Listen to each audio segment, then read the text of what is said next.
कर्म का भोग कैसे भोगते हैं। वीडियो को शुरू से अंत तक ज़रूर देखें दोस्तों। एक समय की बात है, एक नेता था।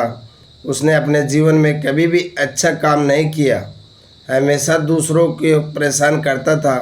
सरकार के द्वारा शहर के सौंदर्यीकरण के लिए जो पैसा भेजा जाता, सारा पैसा वह खा जाता। जनता को परेशान करना और उनका खून चूसना उसकी आदत थी। उसने अपने जीवन में कभी भी नेक काम नहीं किया। कुछ समय पश्चात जब उसकी मृत्यु हुई तो उसे नाग की योनि मिली, अर्थात वह एक नाग बन गया।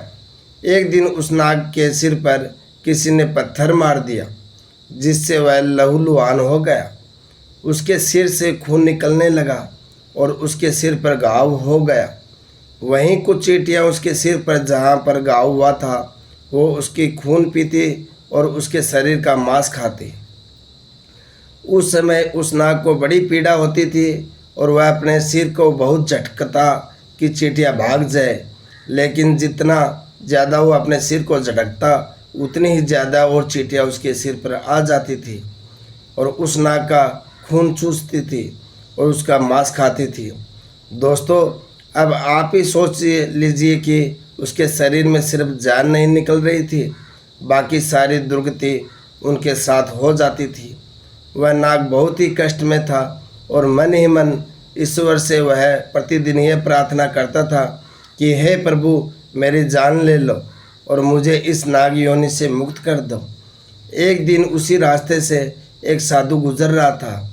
उस साधु को देखकर उस नाग ने साधु को प्रणाम किया।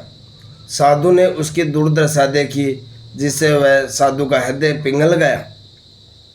उस नाग ने साधु से प्रार्थना की, हे साधु महाराज, वही एक पत्थर पड़ा हुआ है, उस पत्थर को मेरे ऊपर फेंक दो, जिससे मुझे मृत्यु मिल जाएगी।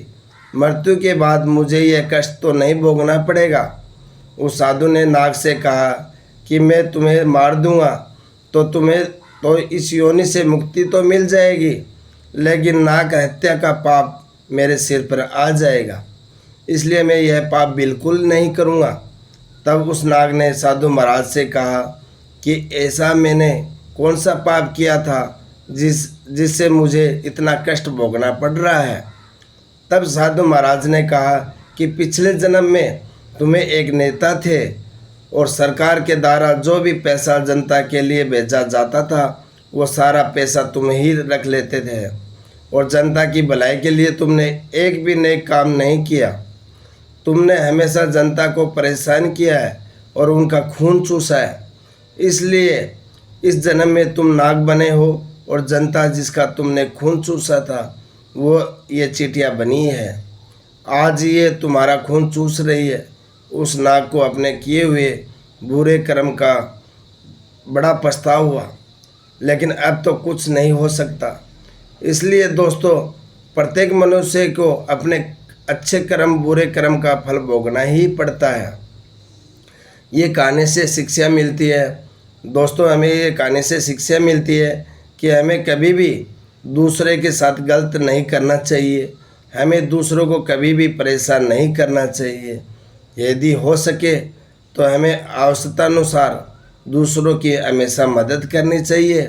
समय रहते दान पुण्य जैसे कार्य करने चाहिए और दूसरे का हमेशा भला करना चाहिए, जिससे हमारा लोक और परलोक दोनों सुधर सके।